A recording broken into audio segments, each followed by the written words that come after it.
A very good morning, students. In the previous classes, we have completed our first chapter in English literature, that is The World in a Wall. Okay, now we are going to start our next chapter, that is a poem, and its name is Stopping by Woods on a Snowy Evening. इसके writer हैं Robert Frost. Robert Frost की हम बात करें तो इनका जन्म जो था सैन फ्रांसिस्को, जो कि अमेरिका में है, यूनाइटेड स्टेट ऑफ अमेरिका, वहाँ पे हुआ था। इनको अपनी ये एक पोएट, एक टीचर और एक फार्मर भी थे।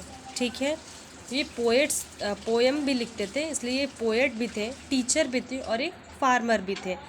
उसके अलावा अगर हम इनकी बात करें तो इन्हें 2 बार अपनी पोएम्स के लिए पुलिट्ज़र प्राइज़ भी मिला है। पुलिट्ज़र प्राइज़ मैं आपको बता दूं सिर्फ अमेरिका में दिया जाता है, अमेरिका के राइटर्स को। ओके स्टूडेंट्स, सो ये एक नेचर बेस्ड, जैसे बोलते हैं नेचर लवर, उस टाइप के थे। ये प्रकृति प्रेमी थे, प्रकृति से रिलेटेड चीज़ों को पे ये ज़्यादा फोकस करते थे और उसी का एक जीवंत उदाहरण है stopping by woods on a snowy evening. अगर हम इस चैप्टर की बात करें तो इस चीज़ चैप्टर की नहीं, किसी भी रॉबर्ट फ्रॉस्ट के पोएम की अगर हम बात करते हैं तो इनके पोएम जो होती हैं उनमें जो वर्ड्स होते हैं बहुत इजी वर्ड्स होते हैं।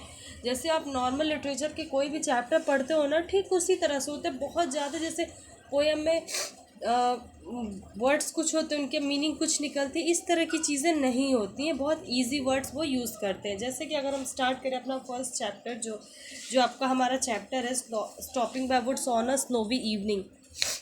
ठीक है, whose woods these are I think I know, his house is in the village though, he will not see me stopping here to watch his woods fill up with snow.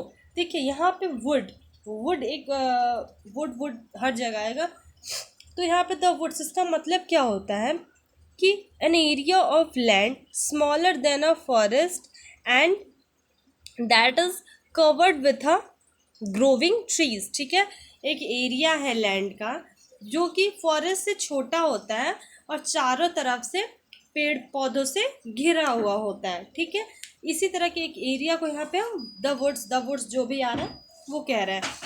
First stanza में कभी जो हमारे poet है वो ये कहना चाह रहे हैं, the poet desires to watch the snowfall and spend time in the woods. He imagines that the owner of the woods who live in the village nearby would not object to his trespassing as he will not know about the poet presence there. मतलब क्या कहने का कि poet जो हमारे Robert Frost है ये कह रहे हैं कि ये जो वुड है ना, जिसका ये सब, मैं उसे शायद जानता हूँ, कंफर्म नहीं बोल रहा, आई थिंक आई नो, शायद मैं उन्हें जानता हूँ।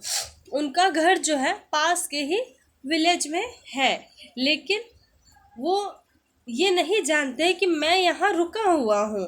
ठीक है, यहाँ पे जितने भी वुड्स हैं धीरे धीरे करके शाम का धीरे धीरे करके जो ये स्नो है उससे ढकते जा रहे हैं। मतलब क्या कि वो ये कह रहे हैं, फर्स्ट स्टेंजा में हमारे रॉबर्ट फ्रॉस्ट ये कहना चाह रहे हैं कि ये जिसका भी वुड है शायद मैं उसे जानता हूँ, उसका घर यहीं पास के ही गांव में है, लेकिन उसे ये नहीं मालूम है कि मैं यहाँ रुका हुआ हूँ। धीरे धीरे ये सारे वुड्स जो है स्नो से फिलअप होते जा रहे हैं, मतलब पूरा इनके ऊपर स्नो, बर्फ़ की चादरें पड़ती जा रही हैं।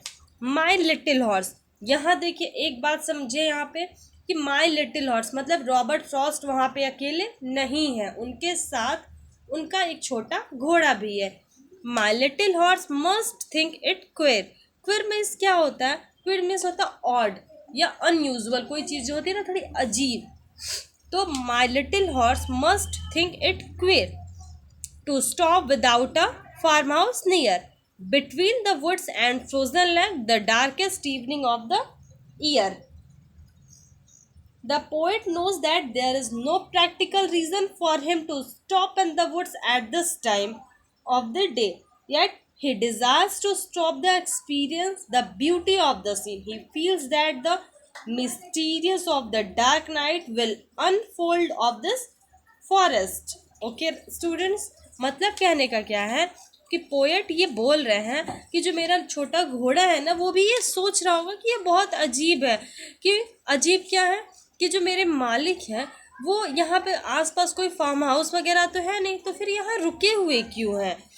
ये एक तरफ फ्रोजन लेक मतलब जमी हुई झील है, दूसरे साइड ये वुड्स है, इन सब के बीच में ये रुके भी नहीं है। And the darkest evening of the year, और ऐसा भी नहीं है कि ये दिन का समय है, नहीं, ये रात का समय। एंड यहाँ पे लाइन देखिए ध्यान से, the darkest evening of the year, साल की सबसे डार्केस्ट रात है ये। साल की सबसे डार्केस्ट रात कौन सी होती है स्टूडेंट्स? अगर आपको पता होगा और नहीं भी पता होगा तो ये बात जान लीजिए, जब विंटर्स स्टार्ट होते हैं ना 22 दिसंबर, ओके, 22 दिसंबर को साल की सबसे डार्केस्ट इवनिंग होती है।